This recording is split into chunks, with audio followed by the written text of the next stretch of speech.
Hello friends, welcome to Ipsita's cooking tales. আজকে তোমাদের সাথে বাসন্তী পোলাওয়ের রেসিপি নিয়ে আমি চলে এসেছি। চলো দেখে নিই কী কী লাগে আমাদের বাসন্তী পোলাও করতে।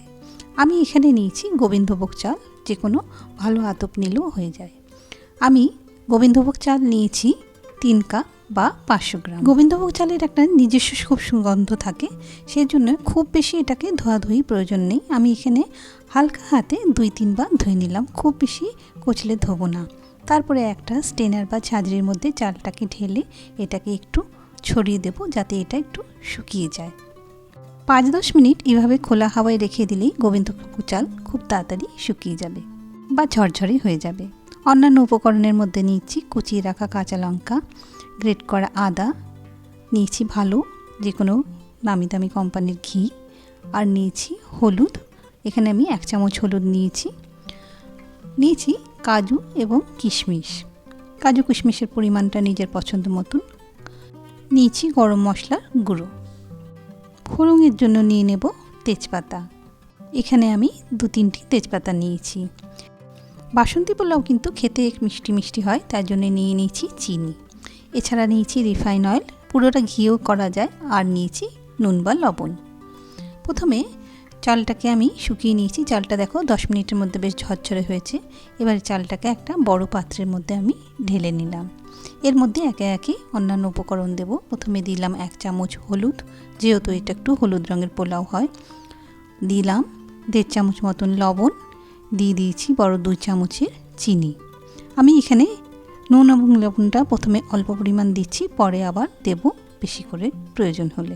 এভাবে আগে থেকে সমস্ত উপকরণ চালে দেওয়া হলে চালটা বেশ কিছুটা মশলার গন্ধ এবং স্বাদ অ্যাবজর্ব করে বা টেনে নেয়। এবারে দিয়ে দিলাম কিছুটা ঘি, মানে আমি এখানে 2-3 চামচ ঘি অ্যাড করলাম, আর দিলাম সামান্য 8 চামচ মতন গরম মশলার গুঁড়ো। সমস্ত উপকরণ দিয়ে এবার আমি হাত দিয়ে ভালো করে উপকরণগুলি চালের সাথে মেখে নেব। চালের সাথে এই সমস্ত উপকরণ মাখার প্রক্রিয়াটি একটু সময় ধরে করে নিতে হবে। এই সমস্ত উপকরণ চালের সাথে মেশানোর কাজটা কিন্তু হাত দিয়ে করলেই ভালো। চাল ভালো মতো মাখা হয়ে গেলে এটাকে আমরা কিছুক্ষণ ঢেকে রেখে দেব। চলে আসলাম রান্নার প্রক্রিয়াতে। গ্যাসের উপরে একটা বড় কড়াই বা প্যান বসিয়ে তাতে দিয়ে দিলাম 3 চামচ বা 3 টেবিল চামচ রিফাইন অয়েল, দিয়ে দিলাম সামান্য ঘি, পুরোটাও ঘিতে করা যেতে পারে। ফোড়নের মধ্যে দিয়ে দিলাম তেজপাতা এবং গোটা গরম মশলা, দারচিনি, এলাচ এবং লবঙ্গ। ফোড়নের সুন্দর গন্ধ বেরোলে আমি যে কাজুগুলো নিয়েছিলাম, কাজুগুলো আমি একটু ভেজে নেব। মোটামুটি হালকা লালচে করে একটু ভেজে নেব, খুব বেশি ভাজবো না, তাতে কাজু পুড়ে যেতে পারে। কাজুটা ভাজার সময় আমাদের ফ্লেম থাকবে মিডিয়াম টু লো, কিংবা কাজুটা ভেজে আর কিশমিশটা ভেজে তুলে রাখতে পারি। কাজু ভাজা হয়ে গেলে আমি দিয়ে দেব ধুয়ে রাখা কিশমিশ। কিশমিশটা দিয়ে খুব বেশি সময় ভাজবো না, তাহলে কিশমিশটা পুড়ে যাবে।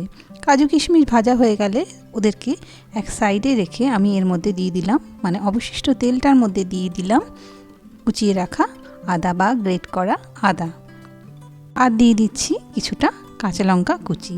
আমি আগে চালের সাথে কিছুটা আদা ও লঙ্কা মেখেছিলাম, এবারে আমি তেলের মধ্যে কিছুটা আদা এবং কাঁচা লঙ্কা দিয়ে ভালো করে ভেজে নিচ্ছি। তাতে সমস্ত উপকরণ অর্থাৎ তেল এবং অন্যান্য উপকরণের মধ্যে এই ফ্লেভারটা মিশে যাবে। কাজু কিশমিশ ভাজা হয়ে গেলে এবং আদা কাঁচা লঙ্কা ভাজা হয়ে গেলে এবারে এর মধ্যে অ্যাড করে দিলাম মিশিয়ে রাখা, মানে সমস্ত উপকরণ দিয়ে মিশিয়ে রাখা চালটা সমস্তটা ঢেলে দিয়ে আমি এটাকে অনবরত ভাজতে থাকবো। আমাদের এই সময় ফ্লেম থাকবে মিডিয়াম টু হাই, তবে সব সময় হাই রাখবো না, এটাকে মাঝে মাঝে মিডিয়াম বা তার থেকে কমও করে নিতে হবে। খুব হাই ফ্লেমে রাখলে চালটা আমাদের ভাজা হয়ে যাবে না, কিন্তু বাইরে থেকে শক্ত হয়ে যাবে। খেয়াল রাখতে হবে চাল ভাজার সময় কিন্তু আমরা খুব বেশি চালকে শক্ত করে ফেলবো না। চালটা ভাজতে ভাজতে যখন আমাদের একটা চাল ভাজার শব্দ পাবো, তখন বুঝে নিতে হবে চাল আমাদের মোটামুটি ভাজা হয়ে গেছে, বা হাত দিয়ে তুলে একটু পরক করে নিতে হবে। একটা কথা বলে রাখা দরকার, এই ঘি বা তেলের পরিমাণটা কিন্তু নিজের ইচ্ছে মতন বাড়িয়ে কমিয়ে নিতে পারো। চাল ভাজা হয়ে গেলে এবারে আমি এর মধ্যে দিয়ে দেব জল। এখানে আমি জলের পরিমাণটা যে পরিমাণ চাল নিয়েছি ঠিক তার দ্বিগুণ নেব। যদি নতুন চাল হয় দ্বিগুণ নেব, কিন্তু যদি চালটা একটু পুরনো হয় তাহলে সেক্ষেত্রে আমি জলের পরিমাণটা আরেকটু বাড়িয়ে নেব, মানে আরও আধ কাপ মতন বেশি দিয়ে দেব। যেহেতু আমি এখানে চাল নিয়েছি 3 কাপ, জলের পরিমাণ দিয়ে দিলাম আমি এখানে 6 কাপ মতন। আর যেহেতু পুরনো চাল তার জন্য আমি আরও আধ কাপ মতন পরে অ্যাড করে দিয়েছি। জল অ্যাড করে আমি এটাকে 10 মিনিট লো ফ্লেমে রান্না করে নিলাম ঢাকা দিয়ে। ঢাকনাটা আমি 10 মিনিট পর খুলে এভাবে একটু চেক করে নিলাম, চালের মধ্যে একটু শক্ত ভাব এখনও রয়ে গেছে।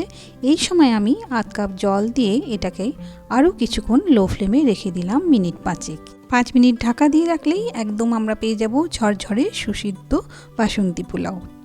আর হ্যাঁ, তোমরা যদি প্রেসার কুকারে এই রান্নাটা করতে চাও তাহলে খুব ঝটপট হয়ে যায়। এটাকে একদম সেম প্রসিডিওরে আমরা চালটা প্রেসার কুকারের মধ্যে সমস্ত উপকরণ দিয়ে ভেজে একটা সিটি দিয়ে আর একটা সিটি পড়ার আগেই বন্ধ করে দিলে তৈরি হয়ে যাবে আমাদের বাসন্তী পোলাও। পোলাও আমাদের রেডি। এই পোলাওয়ের সাথে আমরা সার্ভ করে দেব মাটন কষা। এটা হলো একটা পারফেক্ট জুটি। আর যদি নিরামিষ পদের সাথে খেতে চাও সেক্ষেত্রে পনির বা আলুর দমও খুব ভালো লাগে। বাসন্তী পোলাওয়ের এই ঝটপট রেসিপি যদি তোমাদের ভালো লাগে অবশ্যই করে লাইক, শেয়ার এবং সাবস্ক্রাইব করতে ভুলো না এবং পাশে থাকা বেল আইকনটা প্রেস করে দিও।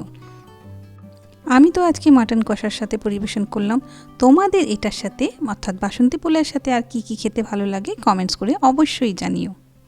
আর আগামী দিনে তোমরা আর অন্যান্য কোনো যদি রেসিপি তোমরা দেখতে চাও সেটা অবশ্যই করে আমাকে জানিয়ে রাখবে। আর আমার চ্যানেলকে ফলো করার জন্য এবং রেসিপিগুলো দেখার জন্য তোমাদের অসংখ্য ধন্যবাদ।